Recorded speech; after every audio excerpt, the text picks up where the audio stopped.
ಯೋಗೇಶ್ ಗೌಡ ಕೊಲೆ ಪ್ರಕರಣದಲ್ಲಿ ಮಾಜಿ ಸಚಿವ ವಿನಯ್ ಕುಲಕರ್ಣಿಗೆ ನಿನ್ನೆ ಹೈಕೋರ್ಟ್ ಜಾಮೀನನ್ನ ಕೊಟ್ಟಿತ್ತು.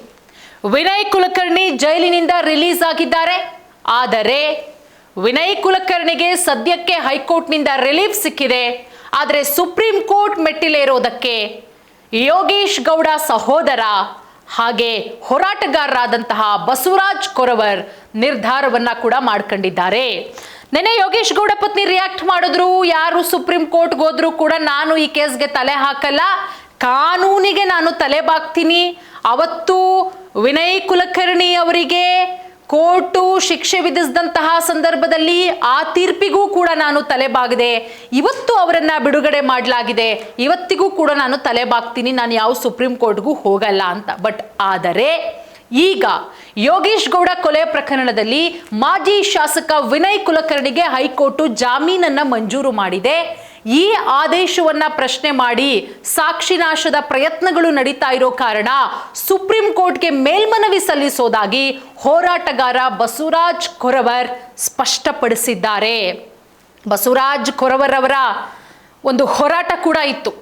ಅವರಿಗೆ ಜೀವಾವಧಿ ಶಿಕ್ಷೆಯಾಗೋದ್ರಲ್ಲಿ, ದೋಷಿ ಅಂತ ಹೇಳೋದ್ರಲ್ಲಿ. ಆದರೆ ಏಪ್ರಿಲಲ್ಲಿ ಶಿಕ್ಷೆಯಾಗುತ್ತೆ, ಜುಲೈ ಎಂಡಿಂಗಲ್ಲಿ ಅವರಿಗೆ ಬೇಲ್ ಆಗುತ್ತೆ, ಆಗಸ್ಟ್ 1ಕ್ಕೆ ರಿಲೀಸ್ ಆಗ್ತಾರೆ. ಜಿಲ್ಲೆಯ ಚರ್ಚಿತ ಯೋಗೇಶ್ ಗೌಡ ಕೊಲೆ ಪ್ರಕರಣದ ಪ್ರಮುಖ ಆರೋಪಿ ಧಾರವಾಡ ಗ್ರಾಮೀಣ ಕ್ಷೇತ್ರದ ಮಾಜಿ ಶಾಸಕ, ಮಾಜಿ ಕಾಂಗ್ರೆಸ್ ಶಾಸಕ ವಿನಯ್ ಕುಲಕರ್ಣಿ ಅವರಿಗೆ ಹೈಕೋರ್ಟ್ನಿಂದ ಜಾಮೀನು ಮಂಜೂರಾಗಿದೆ. ಹೈಕೋರ್ಟ್ನ ಈ ಆದೇಶದ ಬೆನ್ನಲ್ಲೇ ಪ್ರಕರಣದ ಮುಂಚೂಣಿ ಹೋರಾಟಗಾರ ಬಸವರಾಜ್ ಕೊರವರ್ ಅವರು ತಮ್ಮ ಮುಂದಿನ ಕಾನೂನು ಹೋರಾಟದ ಹಾದಿಯನ್ನ ಸ್ಪಷ್ಟಪಡಿಸಿದ್ದಾರೆ. ಆದೇಶದ ಪ್ರತಿ ಪರಿಶೀಲಿಸಿ ಮುಂದಿನ ತೀರ್ಮಾನ. ಬಸವರಾಜ್ ಕೊರವರ್ ಅವರು ಹೇಳ್ತಾರೆ, ನ್ಯಾಯಾಲಯದ ಆದೇಶ ಕುರಿತು ಮಾಧ್ಯಮಗಳಿಗೆ ಪ್ರತಿಕ್ರಿಯಿಸಿ ಹೈಕೋರ್ಟ್ ಯಾವ ಆಧಾರದ ಮೇಲೆ ಮತ್ತು ಯಾವ ಪ್ರಮುಖ ಅಂಶಗಳನ್ನ ಪರಿಗಣಿಸಿ ಉಲ್ಲೇಖಿಸಿ ಈ ತಡೆಯಾಜ್ಞೆ ಕೊಟ್ಟಿದೆ ಅನ್ನೋದು ನಮಗಿನ್ನೂ ಕೂಡ ಪೂರ್ಣವಾಗಿ ತಿಳಿದಿಲ್ಲ. ಆ ಆದೇಶದ ಪ್ರತಿಯನ್ನ ನಾವು ಸಂಪೂರ್ಣವಾಗಿ ಇನ್ನೂ ಕೂಡ ಪರಿಶೀಲನೆ ಮಾಡಿಲ್ಲ. ಆದೇಶದ ಪ್ರತಿಯನ್ನ ನಾವು ಸಂಪೂರ್ಣವಾಗಿ ಪರಿಶೀಲನೆ ಮಾಡ್ತೀವಿ. ನ್ಯಾಯಾಲಯದ ಮುಂದೆ ಬಲವಾದ ಸಾಕ್ಷ್ಯಗಳನ್ನ ಮಂಡಿಸುವಲ್ಲಿ ನಾವು ಎಲ್ಲಾದರೂ ವಿಫಲವಾಗಿದ್ದೀವಾ ಅನ್ನೋದನ್ನ ಮೊದಲು ನಾವು ಆತ್ಮಾವಲೋಕನ ಮಾಡ್ಕೊಳ್ತೀವಿ. ಅದಾದ ನಂತರ ಮೃತ ಯೋಗೇಶ್ ಗೌಡ ಅವರ ಸಹೋದರ ಗುರುನಾಥ್ ಗೌಡರ್ ಮತ್ತು ಅವರ ಕುಟುಂಬದ ಪರವಾಗಿ ನಾವು ಸುಪ್ರೀಂ ಕೋರ್ಟ್ ಮೆಟ್ಟಿಲೇರ್ತೀವಿ.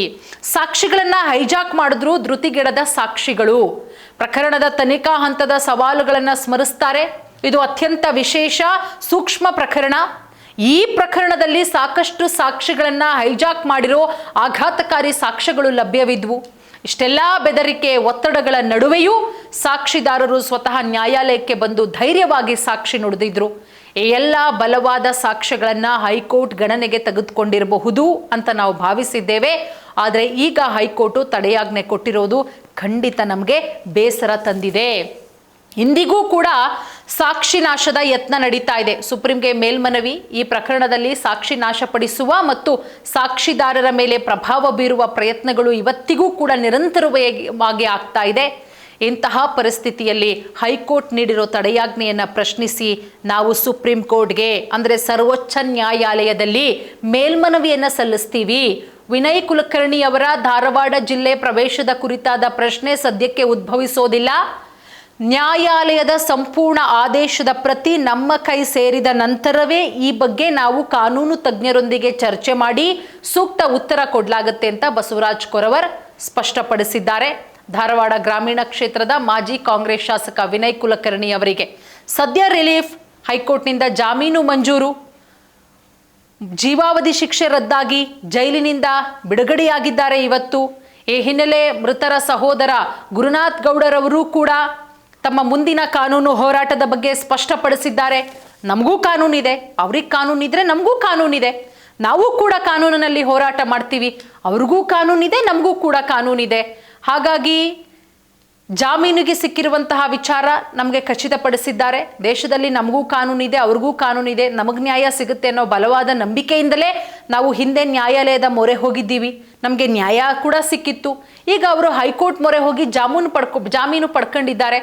ಸೊ ಸುಪ್ರೀಂ ಕೋರ್ಟ್ನಲ್ಲಿ ಕಾನೂನು ಸಮರಕ್ಕೆ ಸಿದ್ಧತೆ ಮಾಡಲಾಗ್ತಾ ಇದೆ. ಹಾಗಾಗಿ ಯೋಗೇಶ್ ಗೌಡ ಕೊಲೆ ಪ್ರಕರಣದಲ್ಲಿ ಸದ್ಯಕ್ಕೆ ಮತ್ತೆ ರಿಲೀಫ್ ಸಿಕ್ಕಿದೆ ವಿನಯ್ ಕುಲಕರ್ಣಿ ಅವರಿಗೆ. ಬಟ್ ಸುಪ್ರೀಂ ಕೋರ್ಟ್ ಹೋದ ನಂತರ ಏನಾಗಬಹುದು ಕಾದು ನೋಡಬೇಕು.